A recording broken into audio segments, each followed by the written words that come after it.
Grabe, busog na ako. Napakasarap talaga magluto ni mama. Nakakabusog, ang sarap kumain. Alam nyo ba, ang mama nyo ang pinakamasarap magluto sa lahat ng nakilala kong babae. Sarap, no?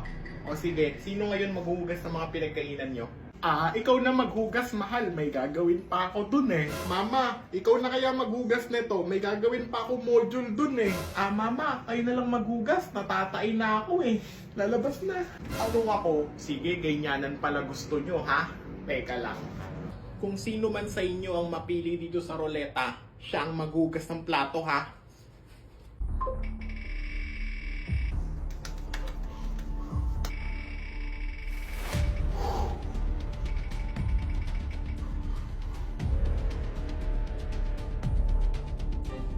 Okay, Bunso, ikaw ang maghuhugas ng plato natin sa loob ng 1 taon. Ano? Naku! Patay!